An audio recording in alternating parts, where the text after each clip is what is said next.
Good morning, dear student of class 11.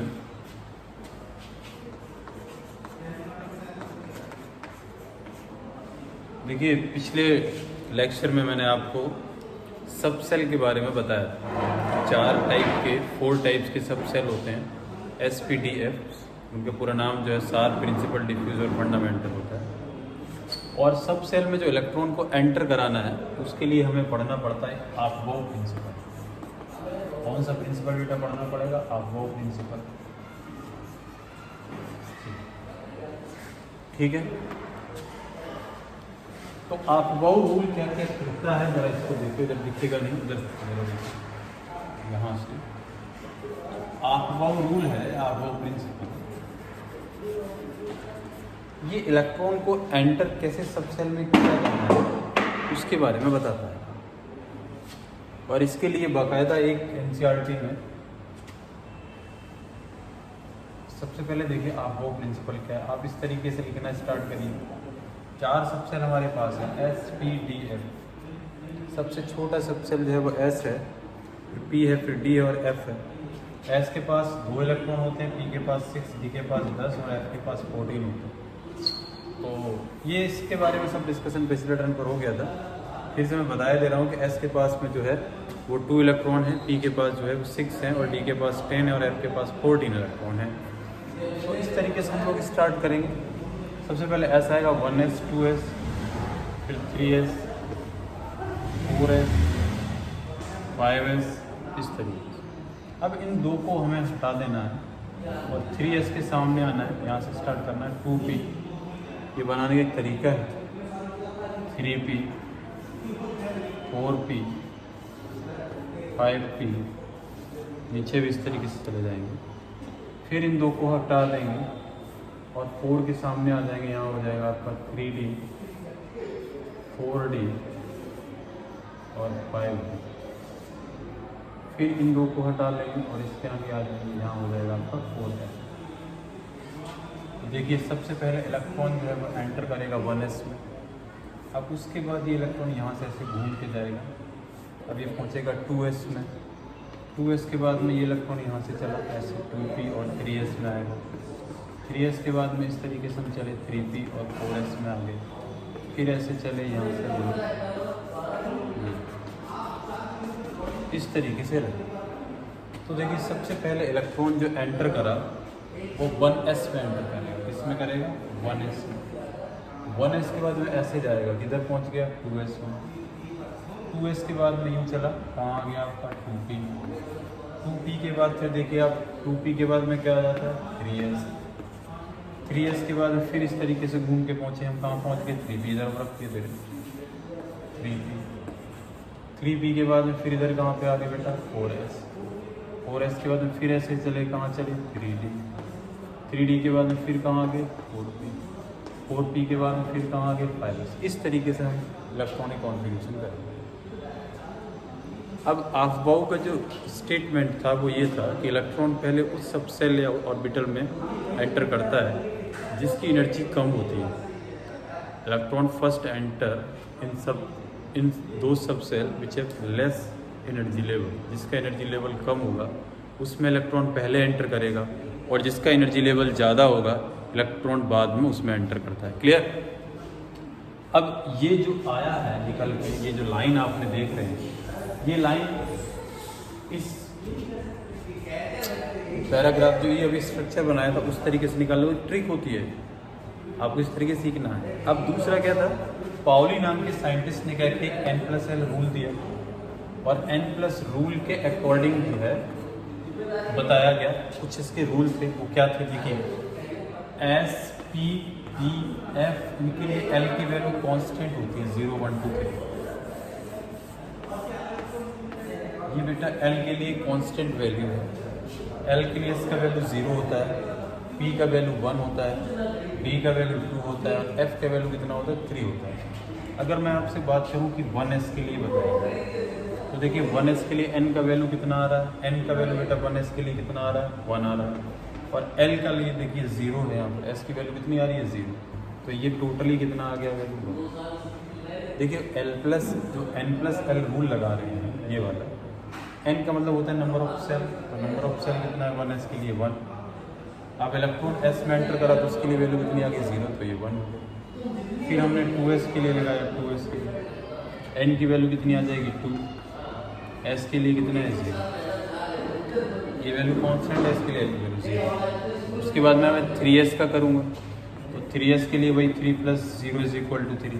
तो देखिए 1 फिर 2 फिर 3, तो एनर्जी लेवल जैसे जैसे बढ़ेगा उसी तरीके से इलेक्ट्रॉन जो है वो एंटर करेगा। अच्छा 3s के बाद में क्या आता है कि अगर मैं आपसे कहूँ कि 3p और 4s के लिए निकालिए, 3p और 4s, जब इनके लिए आप n + l रूल लगाएंगे तो यहाँ आप पाएंगे कि n की वैल्यू कितनी आ रही है इसके लिए 3 और l के लिए p की वैल्यू होता है 1, तो ये आ गया आपका 4। इसी तरीके से 4s में जब लिखेंगे तो 4 + 0 = 4। अब इसको ज़रा समझें, अगर ऐसे दो सब सेल हैं जिनके लिए n + l का वैल्यू सेम है, if two subshell having same value of n + l, दोनों के लिए वैल्यू कैसा हो same, then electron first enter in दो subshell which have less value of n। मतलब क्या इसका हुआ कि अगर n + l का वैल्यू 2 से या 2 से ज़्यादा सब सेल के लिए सेम आ जाए तो फिर इलेक्ट्रॉन पहले उस सब सेल में एंटर करेगा जिसके लिए n का वैल्यू कम होगा। देखिए यहाँ पर n का वैल्यू कितना आता है 3, यहाँ पर कितना आ रहा है 4, तो इलेक्ट्रॉन पहले किस में जाएगा 3 में, उसके बाद किस में जाएगा 4। वही देखिए यहाँ पर 3p और उसके बाद में क्या आया 4s है। तो ये n + l रूल जो है ये पाउली ने दिया। ये n + l रूल क्या कहता है कि इलेक्ट्रॉन पहले उस सब सेल में जाएगा जिसके लिए n + l की वैल्यू कम आती है। अब अगर दो सब सेल ऐसे आ जाए जिनके लिए n + l का वैल्यू सेम हो जाए, तो n + l का वैल्यू अगर सेम आएगा तो इलेक्ट्रॉन पहले उस सब सेल में एंटर करेगा जिसके लिए n का वैल्यू कम होगा। क्या मैं कह रहा हूँ, मेरी बात को ध्यान से समझ जाए। अगर n + l का वैल्यू सेम है या n + l का वैल्यू कम आ रहा है तो पहले इलेक्ट्रॉन उसमें एंटर कर जाएगा। अगर 2 या 2 से ज़्यादा सब सेल के लिए n + l की वैल्यू सेम आ जाती है तो इलेक्ट्रॉन पहले उस सब सेल में एंटर करेगा जिसके लिए n का वैल्यू लेस होगा। तो वही है ठीक इस तरीके से आपने जो है ना आपबाउ रूल ये पढ़ा। और आपबाउ का जो मेन पॉइंट है वो ये है कि इसकी ये लाइन जो आ रही है 1s 2s 2p 3s 3p 4s 3d 4p, ये आपको लाइन याद आना चाहिए, याद रखना है आपको।